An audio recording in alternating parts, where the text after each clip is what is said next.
Mun kula terangno nggih masalah salat nggih. Terus kula tak terangno dari awal redaksi ini Nabi, terus kula terangno hukum fikih.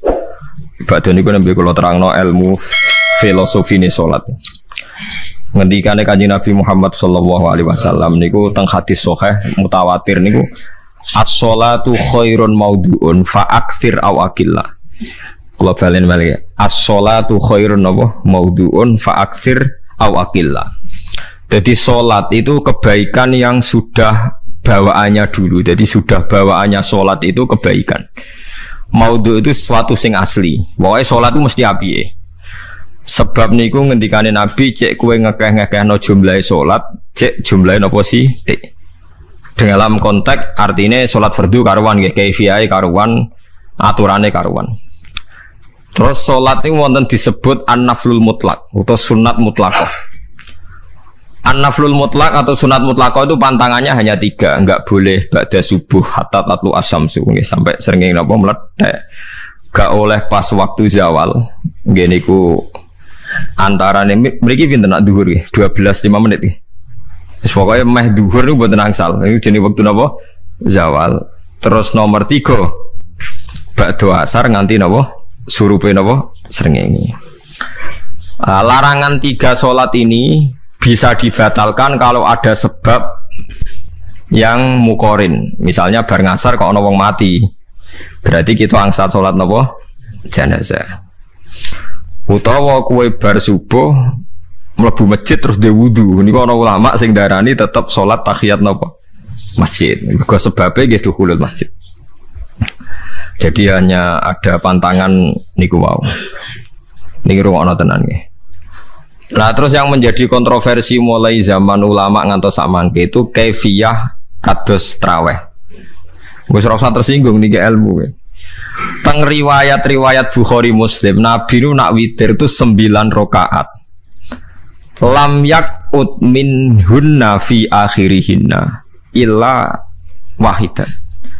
Di Nabi nate salat witir itu 9 rakaat enggak duduk sama sekali, mau terakhir duduk pas ke-9 terus salam.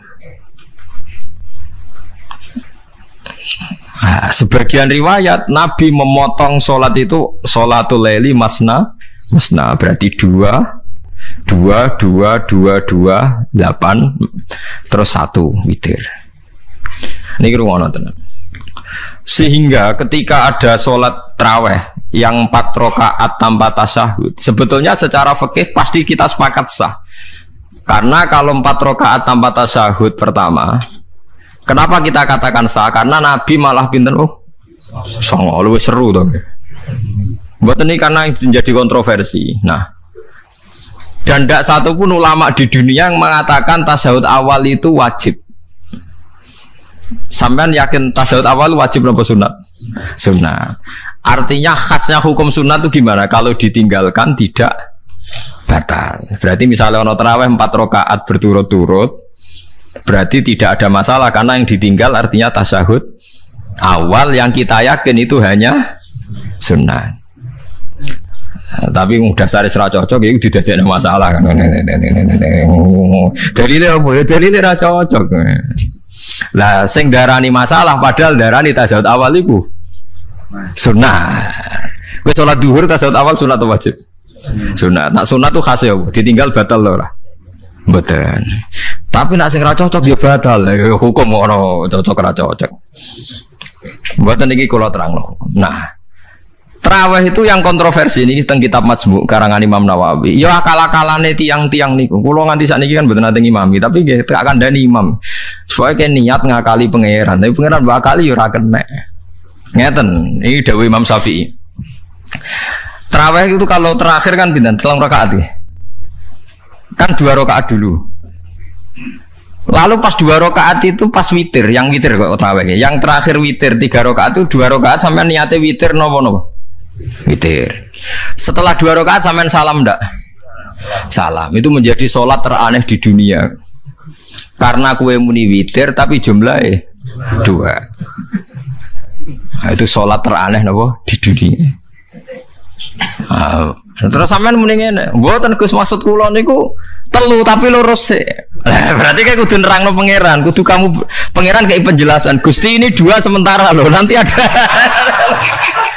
Karena jika Tuhan tidak kamu kasih penjelasan, akan aneh kan disebut witir, tapi rokaatnya dua. Maka kamu harus niatnya Gusti ini cicilan witir.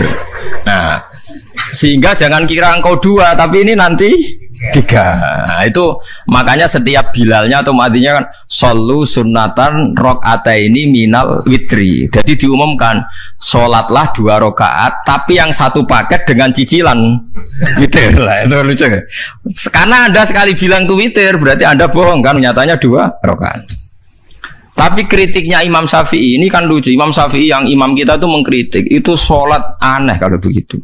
Sholat tuh kalau sudah salam itu dianggap sholat mustaqillah, sholat yang mandiri. Nggak bisa sholat kok bertakluk dengan sholat setelahnya. Sholat itu kalau sudah dimulai takbir diakhiri salam ya selesai dan menjadi sholat yang mandiri. Nggak bisa sholat yang mandiri nih. Engkau nasibku ngenteni yang satu itu iso sholat nggak selesai yo. Selesai. Sebab itu seharusnya witir agak resiko ya 2 rakaat langsung tasyahud awal, engkau terus tambah 1 rakaat. Kasus mirip maghrib lah, mirip apa? Maghrib. Tapi itu kan masalahnya tidak populer juga. Nah itu. Akhirnya diakali wa shollu sunatan minal witri nggih. Tembriki ono minal witri kan? Itu kalau diterjemahkan salatlah kalian paket witir tapi ganjil paket witir tapi gendep sih, tapi ini sementara Gusti, tapi kan kita masih bingung. Itu cara pangeran dia bingung tenan ngadepi. Nah, makanya itu nak cara kula ya ora usah dijerok-jerokno, pokoke ngono iku. Ya, dadi barang keliru kadang ya muga-muga sepuro pangeran iki ora usah ngono iku. Dadi nak salat kayak nak cara Sayyidina Utsman itu memang beliau bilang 2 rakaat itu berdiri sendiri. Karena sholat itu setiap 2 rakaat selesai. Setelah salam itu selesai. Nanti yang witir ya 1 itu. Makanya 2 itu rasa witir-witiran. Cara Sayyidina Utsman. Maka Nabi dawuh wa autir biwahidatin. Kemudian sholat-sholat Anda yang 2 itu ditutup witir. Berarti ya yang sholat kedua ya sholli sunatan ini biasa saja nafal mutlak. Gak usah nyinggung-nyinggung loh. Witir. Oke. Loh ini penting sekali. Karena nyatanya ada witir kan. Nyatanya tidak nopo witir. Lah nanti yang 1 terakhir witir. Ya tapi adatnya ngoten niku. Jadi ini perlu sampean ketahui, sholat itu memang banyak masalah di secara fikihnya. Karena tadi kalau sampean niat witir, setiap sudah salam itu kan berarti selesai dan berdiri sendiri. Lah kok suwe-suwe nak rakaat sing terakhir batal lah berarti sing ngarepe melok batal. Mergo sak paket koyo capres mbek napa? Cawapres. Ora iso salat kok ono. Ah itu paham ya. Terus niku kaifiah salat. Di sampean memang akal-akalan tenggene witir pun bener solu sunnatam minal witri rakaataini. Dadi niku rondok bener ya rondok ngawur. Dadi ngawurnya itu tadi wong salat niku mustaqillah setelah ditutup salam selesai kok bergantung. Hanya nasib 2 ini kan bergantung setelahnya kan. Mana ada salat kok sudah ditutup berkaitan. Mulane kula nu nak witir ya ora tau tak niati witir. Mun kula ora cocok mbek pengumuman niku ora pati cocok. Tapi kan kula makmum, ora malek dihisab kan cara salah yes. Usolli sunatan anut imam teng ati kula pun sesuai. Nah, ame salah ya malah salah, nak bener ki melok napa? Bener, tepak-tepakan wonten mawon. Jadi kalau ini wong alim fikih tapi paling tersiksa kok kalah mbek adat, kalah mbek napa? Adat. Nabi nentang adat ora apik. Jare Nabi kono umume wong ya melok umume wong. Nek wong pintu ya melok napa? Pintu. Nah, itu intinya Imam Syafi'i harusnya punya rasa malu orang yang mengatur sholat sedemikian rupa. Sebenarnya sholat itu niatem salah lah, keliru lah. Wong sholat itu wis apik, ora usah detail-detail napa niat. Lalu dari Imam Syafi'i kowe mlebu masjid niat duha ya untuk tahiyat masjid, niat tahiyat masjid nak nek wektu duha ya untuk duha. Karena wis barang apik, piye-piye tetep apik. Ngono, dadi ora usah ribet-ribet niat ngono bae wong barang apik. Paham ya? Tapi kan sederhana kan sebenarnya kita tidak perlu bulat. Gak perlu apa? Bulat. Nah, paham ya? Terus ini penting. Nah, terus yang ketiga masalah kesunatan jamaah dan tidak. Ini kalau terang detail. Menurut hukum fikih, tahajud itu jelas gak disunatkan jamaah. Witir juga gak disunatkan jamaah. Tapi semua ulama yang bilang tidak disunatkan itu gak ada yang memfatwakan hak batal kalau berjamaah. Jadi tidak ada yang bilang dikatakan batal kalau jamaah. Cuma tidak disunatkan jamaah. Tapi Rasulullah itu pernah main di salah satu sahabat di waktu duha. Sahabat itu sakit, ingin ngundang Rasulullah, kepengen dalamnya di kenangan nanti tinggi sholat sinten Rasulullah. Ternyata Rasulullah ketika sholat, anak-anak dan istrinya yang sakit tadi ikut jamaah dan Nabi membiarkan. Bahkan Nabi sempat ngatur soft. Padahal itu satu bentuk sholat yang kategorinya nggak disunatkan apa? Jamaah. Itu makanya Imam Nawawi bilang sholat-sholat yang nggak disunatkan jamaah itu masih boleh jamaah. Seperti witir, duha. Nggih, tapi aja terus jadi gerakan tahajud bersama. Nah niku kula ora cocok nih. Wong ora kepen tahajud kok dijak nopo? Tahajud. Kula nggih nate dipamiti Gus nek ana tahajud bersama piye? Cangkem ora usah. Wong sing ngeloni bojone yo lagi ibadah, bocah ibadah sing ora enak. Mergo jare Nabi wis jelas wa fi buti ahadikum sedekah. Tadi kowe malah lucu. Wis ibadah kok bocah apa?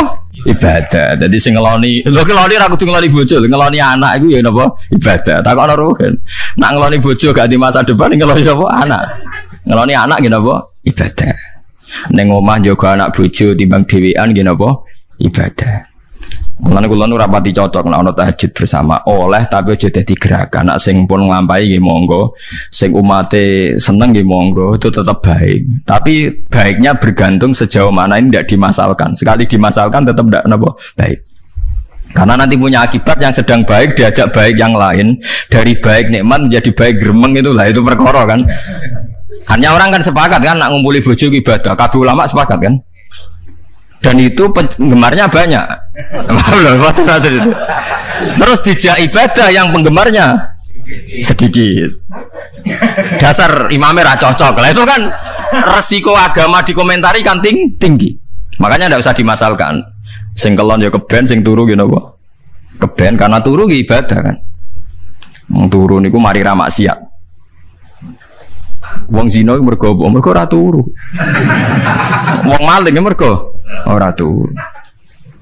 Wong ngrasani wong mergo ora turu. Mulane kula nate cerita teng ngaji niki ana ulama wali. Saking seneng ibadah nganti janggal. Ana gak wali sing makome kaya aku. Dituduhno wali sing saurip-uripe mau turu kecuali salat fardu. Iku mali sing setingkat kuwe. Mboten trimo Gusti tapi niku kok turah turu ya takokno sesuk. Kena apa kok turah? Turu. Jebule tak kok kenapa jenengan turu ya wong turu ora iso maksiat.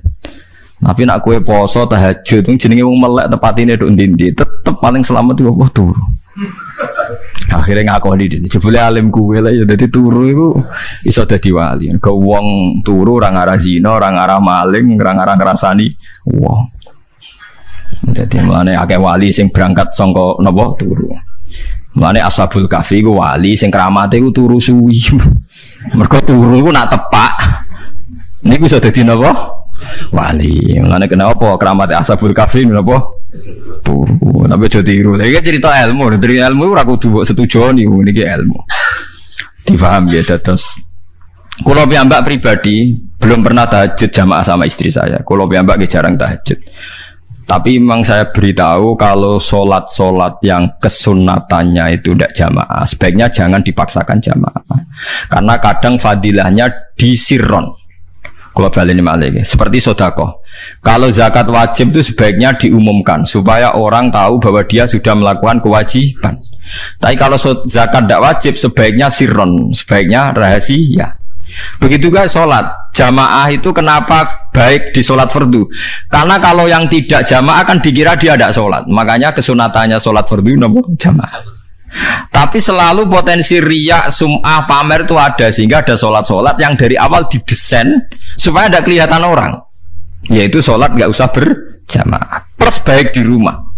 Semua ulama ijma sholat sunat itu baik di rumah apa di masjid. Di rumah. Di rumah, di dalam kamar sama di kamar tamu, ruang tamu baik di dalam kamar.